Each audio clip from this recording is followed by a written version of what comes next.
পত্রহীন গাছগুলো ছড়াচ্ছে আগুন রাঙা সৌন্দর্য। দুই চোখ যতদূর যায় শুধু লাল আর লাল। প্রকৃতির এই রঙিন আবহ মনে করাচ্ছে ঋতুরাজ বসন্তের কথা। এখানে আসলাম, অনেক ভালো লাগতেছে।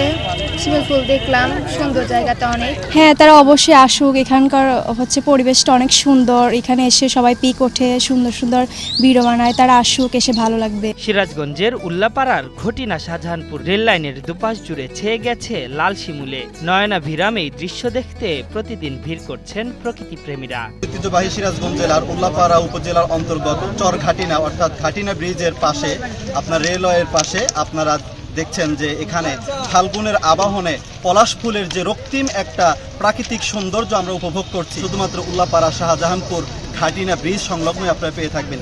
একসময় জেলার বিভিন্ন এলাকায় প্রচুর শিমুল গাছ দেখা গেলেও এখন তা অনেকটাই কমে গেছে। তবে উল্লাপাড়ার এই শিমুল গাছের সারি এখনো ধরে রেখেছে তার অনন্য রূপ। ঘাটিনা ব্রিজ, এখানে সৌন্দর্য একটা রেল লাইন, পাশাপাশি শিমুল গাছের ফুল। আসার পর দেখি অনেকে এখানে ছবি ওঠে, নানান ধরনের ভাঁজভঙ্গি সবাই করে, তো এটা দেখে আমার খুবই ভালো লাগছে। স্থানীয়রা জানান, দেশের বিভিন্ন প্রান্ত থেকে মানুষ আসছে এই শিমুল বাগানের সৌন্দর্য উপভোগ করতে। প্রকৃতির এই লাল গালিচায় মুগ্ধ সবাই। সিরাজগঞ্জের উল্লাপাড়ার এই ঘাটিনা ব্রিজটা অনেক আগে থেকে দেখছি একটা দর্শনীয় স্থান, কিন্তু এই বছর একটু ব্যতিক্রম দেখলাম।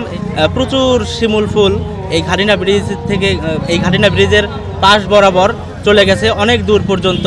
শিমুল ফুল ফুটে আছে সবুজের বুকে, যেন একটা বাংলাদেশের পতাকা। শুধু সৌন্দর্যের জন্যই নয়, শিমুল গাছের রয়েছে অর্থনৈতিক গুরুত্বও। একসময় গ্রাম বাংলার তুলা উৎপাদনের অন্যতম এই মাধ্যম ছিল এই গাছ, তবে এখন তা বিলুপ্ত প্রায়। মূলত কৃষি সম্প্রসারণ অধিদপ্তরের পক্ষ থেকে শিমুল ফুলের বাগানের ব্যাপারে কোনো উদ্যোগ সেভাবে গ্রহণ করা হয়নি। তবে উল্লাপাড়া যে ঘাটিনা ব্রিজে যে শিমুল ফুলের যে দুই পাশে রাস্তায় যে সৌন্দর্য, সেটা দেখার জন্য প্রতি বছরই প্রচুর পরিমাণে লোক হয়। গত বছর এবং এই বছরও প্রচুর পরিমাণে প্রকৃতিপ্রেমী লোকজন কিন্তু আমাদের এখানে এসেছে। শিমুল ফুলের এই নয়নাভিরাম দৃশ্য ধরে রাখতে উদ্যোগ নেওয়া হলে প্রকৃতি যেমন তার রং হারাবে না, তেমনি ভবিষ্যৎ প্রজন্মও উপভোগ করতে পারবে এই অপরূপ শোভা। আশরাফুল ইসলাম, ৭১।